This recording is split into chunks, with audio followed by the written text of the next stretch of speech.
Who sent you? Please!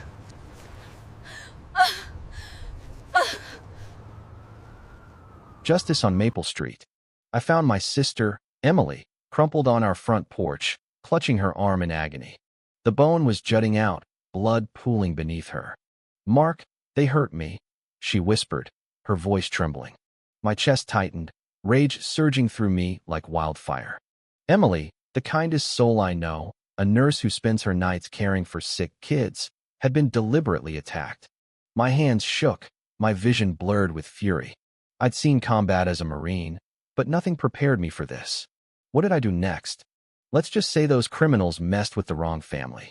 It was 8:30 a.m., and I was in my zone at the police academy, teaching SWAT trainees advanced room-clearing tactics. There's something about drilling these skills, maybe it's my Marine background, or knowing they could save lives, that feels like second nature. My commander, Tom Reynolds, watched from the sidelines, nodding approval. "Davis, your strategies are razor-sharp," he said after the session. His words meant the world. Emily gets anxious when she's alone, so I always wrap up early to get home. Tom knew about her struggles since her car accident years ago, her limp, her fear of authority figures. "How's her physical therapy going?" he asked, his concern genuine. "Better, but she still panics around officials," I replied. Emily wasn't just my sister. She was my responsibility. After our parents passed when she was 19, I became her protector, her anchor. Her accident 2 years later left her with that limp and a deep-seated fear of confrontation that broke my heart every time I saw it. She was the sweetest person you'd ever meet, working night shifts at the hospital because she genuinely wanted to help people. But her kindness, her trust in authority, worried me. I feared it could make her a target. That morning, I pictured her in our garden, tending to her roses like they were old friends. Meanwhile, our neighbor's kid, 16-year-old Jake, would be on his balcony, tinkering with his drone. That boy was more paranoid about neighborhood safety than most cops, but with recent break-ins, I was grateful for his vigilance. At 9:15 a.m., a man named Carl Hayes approached our house with military precision.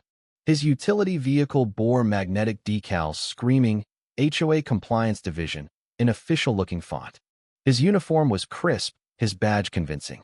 He carried a clipboard with paperwork, Emily's photo, address, even her medical history. When he told her, "Ma'am, we need to discuss violations," Emily's anxiety kicked in. Carl read her like an open book, her nervous fidgeting, the way she shifted weight off her bad leg.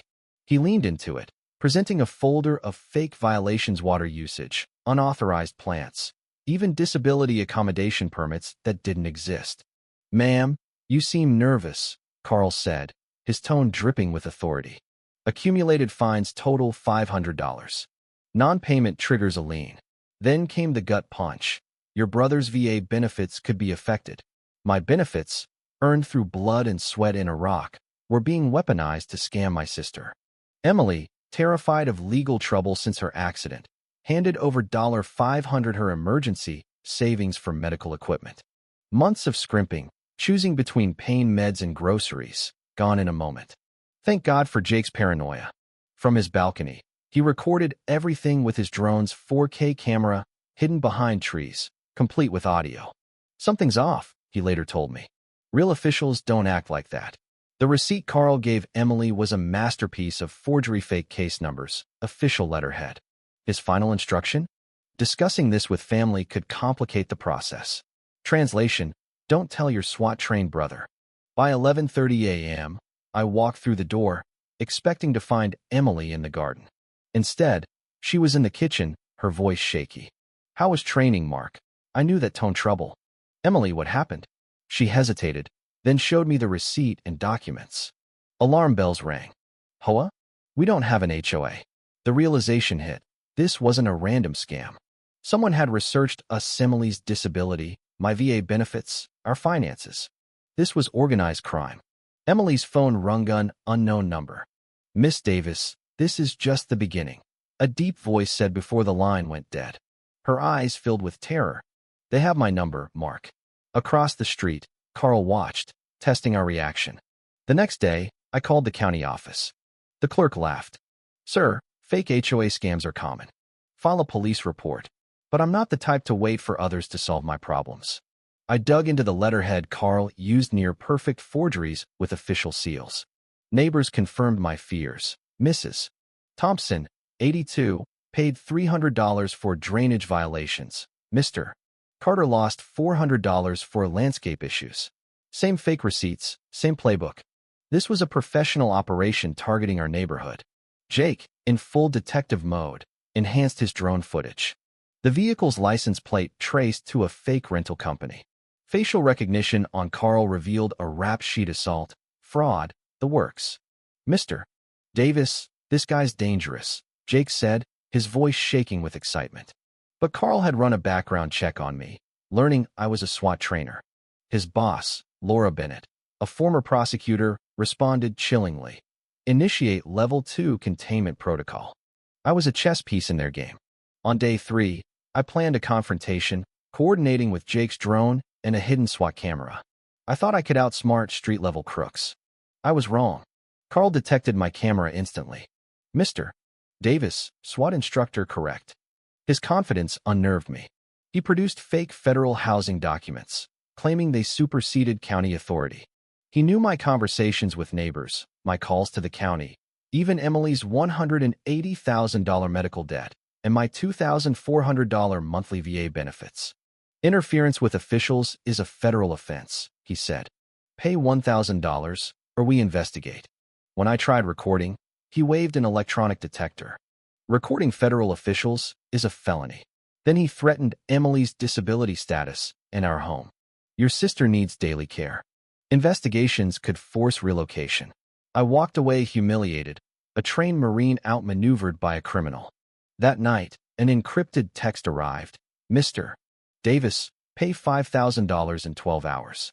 Your sister's psychiatric records are interesting. They had Emily's sealed trauma files. How? Laura Bennett orchestrated the next phase from her sleek office, reviewing Carl's reports like a general. A former prosecutor disbarred for bribery, she turned her legal expertise into a criminal empire. She knew my work schedule, Emily's vulnerabilities, and our finances. Target the sister's safety while he's working, she ordered. Day 4 brought relentless harassment, fake court documents, a federal investigator call, and a van parked outside for hours. Emily left voicemails, her voice breaking. Mark, they said you're in trouble with the feds. Please come home. I was stuck 60 feet up on a construction site, welding beams, unable to answer. Jake noticed the escalation rotating vehicles, professional surveillance, radio chatter. Mr. Davis, this is a military operation, he warned. I left work early, risking my job, and called Tom. They're terrorizing Emily. His response was immediate. Bring her to the station for protective custody. At 3 p.m., Carl arrived with a fake federal investigator, flashing credentials and a warrant for my arrest. Your brother's facing 5 years unless you cooperate, they told Emily. Her trauma from past legal battles resurfaced. I can't lose Mark, she later confessed. When she questioned their HOA claims, Carl's reply was smooth. We work with multiple agencies. Her panic was exactly what Laura wanted. Racing home, I realized we weren't facing a local scam, but a sophisticated criminal network with surveillance, fake credentials, and no limits. Emily's broken warrant in her shaking hands confirmed Ivy knew her fears, our love, our finances. Jake's footage revealed 6 operatives, professional equipment, and schedules synced to my shifts. This is military level, he said. Laura's order to Carl sealed it. Authorize physical intimidation. Nothing traceable. Day 5 was Laura's endgame. She calculated I was too dangerous, ordering Carl to eliminate motivation permanently. Carl hesitated. Assault was a line he feared crossing, but Laura's logic was cold. $280,000 operation. Choose prison or wealth. While she sent a negotiator to distract me at a diner, Carl approached Emily with an EMT ruse. Miss Davis, your brother collapsed. We need medical information. Her trauma overrode my safety instructions. She opened the door. Jake's drone caught it all. They're inside, he screamed over the phone. I bolted from the diner, calling Tom. Emily's assaulted. Suspect on scene. SWAT mobilized, ETA 3 minutes. In our living room, Carl grabbed Emily's phone, pushing her toward the concrete steps. The fall was calculated maximum injury, plausible deniability. Her arm snapped, bone-piercing skin. I arrived to find Emily bleeding, Carl fleeing. "Mark, they broke my arm," she gasped. Rage consumed me. "Davis, this is consequences," Carl shouted, running for his van. 3 minutes later, SWAT blocked the street. Officers tackled Carl. His partner's phone was seized. Tom read the charges: assault, fraud, conspiracy. Emily's compound fracture required surgery, but doctors predicted a 90% recovery. FBI agent Sarah Collins arrived before Emily's surgery ended. Carl's confession exposed Laura's $1.28 million fraud network targeting 63 families. But Laura was listening via a bug in Sarah's phone, planning her escape. She didn't count on Jake's device on Carl's van, recording every order, every location. Laura's counterattack hit hard. Anonymous calls to my employer claimed I harassed federal officials. Social media smeared me as a rogue SWAT trainer. Bank accounts froze. Within 24 hours, I was suspended from both jobs. Emily, bedridden, saw it clearly. "Mark, they're destroying you." The temptation to flee was real, but running meant abandoning other victims. Jake's mom revealed Laura's research 2 years prior, posing as an aid program to gather data on disabled residents. That explained Laura's precision. When I called Laura, feigning surrender, she demanded a public apology, retraction of FBI statements, and $50,000. Her arrogance was her downfall. We set a trap at an abandoned warehouse Emily suggested via a fake review, knowing its sight lines favored SWAT. Jake's drone hovered with night vision. Tom positioned snipers. Sarah coordinated federal backup. Laura arrived with Marcus, her enforcer, planning to kill me and flee. "Mr. Davis, you look defeated," she sneered, dissecting my tactical errors. I played along, asking about her operation. Her pride took over. "Legal knowledge plus ambition," she bragged. "HOA fraud intimidates victims." She admitted ordering Emily's assault. Surgical. Maximum psychological impact. Every word was recorded. When I pointed out her presence, her face fell. My hand signal triggered SWAT. Spotlights blazed, teams breached, Marcus was disarmed, and Laura was cuffed. "This is entrapment," she screamed. Sarah's reply was ice cold. "You confessed to assaulting a disabled woman." In federal court, Judge Ellen Parker delivered justice. Laura got 60 years, 25 for racketeering, 15 for conspiracy to assault, 20 for fraud. Carl got 35 years, Marcus, 30. 8 crew leaders faced 180 years combined. Asset forfeiture recovered $267,000, giving victims 95% restitution. Emily received $65,000, covering her medical costs. Emily's recovery was a miracle. Her arm healed to 98%, and she returned to nursing, fearless around authority. She became a national advocate, her testimony leading to Emily's law, enhancing penalties for targeting the disabled. Her mantra, "Trauma doesn't make you weak. Fighting back makes you a survivor," inspired thousands.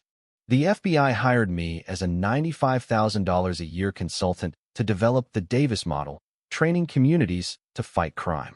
Jake won a DOJ award and a Stanford scholarship, and his Scam Alert app protects 50,000 families. Our neighborhood became a training site, and our model was adopted in 25 federal districts. A year later, 300 neighbors celebrated Community Justice Day, declared a state holiday. The FBI director gave us the Presidential Citizens Medal. A banner read, "Proof families can win." As Emily planted new roses, I knew our fight had changed lives. No cryptic packages or new threats arrived. Our victory was final. We'd turned pain into purpose, ensuring no family would suffer like we did. What do you think about fighting back against injustice? Was our response to violence justified, or should we have relied solely on the system? Share your thoughts in the comments. Let's debate how far you'd go to protect your family and what justice means to you.